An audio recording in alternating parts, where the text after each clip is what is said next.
Hello friends, आपका स्वागत है हमारे चैनल लाइफ स्टडी 09 पर, जिससे हो जाएगा आपको अपनी पढ़ाई से प्यार। चलिए शुरू करते हैं आज के टॉपिक से, जो है 1861 का भारत परिषद अधिनियम, जिसे इंडियन काउंसिल एक्ट 1861 कहा जाता है। और ये जो है लॉर्ड कैनिंग के काल में आया था। अब हम बात करते हैं इस जो पर्टिकुलर ईयर है 1861, इसकी क्या खास बात थी। तो इसमें जो है सिर्फ और सिर्फ जो है भारतीय परिषद अधिनियम ही नहीं आया था। इवन इस ईयर में जो है जेम्स विल्सन जो थे, उन्होंने भारत का पहला बजट जो है 1861 में पास किया। अच्छा जी।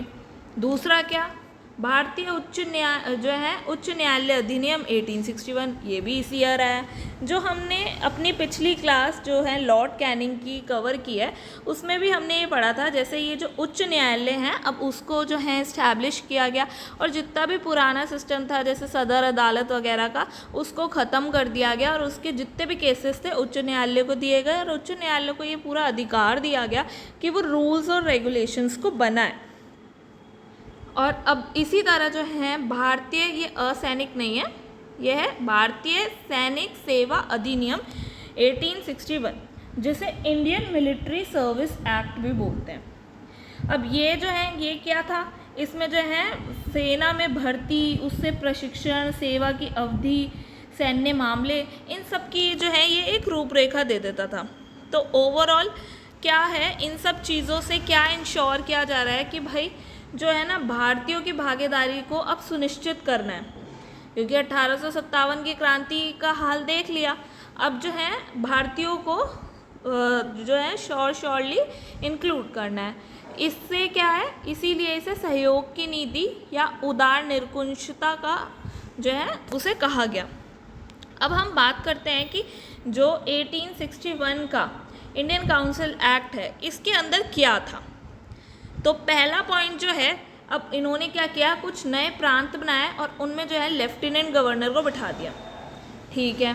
दूसरा काम क्या किया, हमने जो है 1858 का भारतीय शासन अधिनियम पढ़ा था, या फिर जिसे हम कह लें विक्टोरिया का अधिकार पत्र।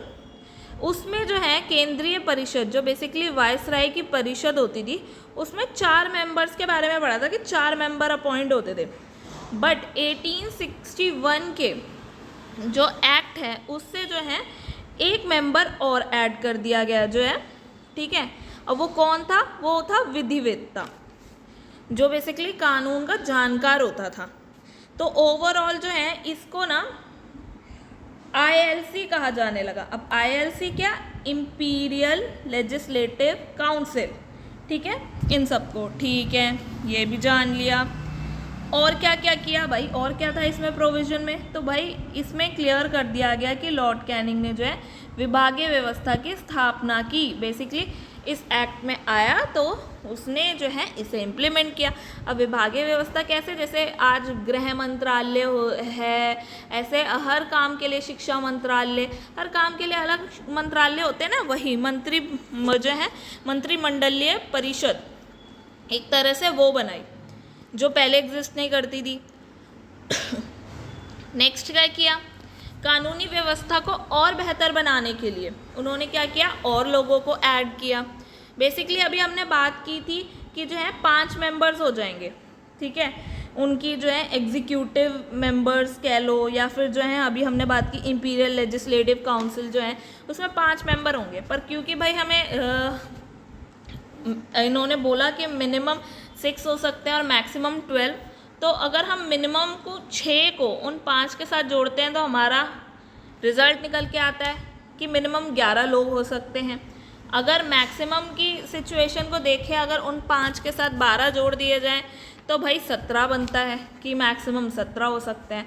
तो ओवरऑल ये भी मेंशन किया गया, ये जो ऐड होने हैं ना, ये 6 और 12, इनमें जो आधे हैं वो भारतीय होने चाहिए, भारतीय ही होने चाहिए।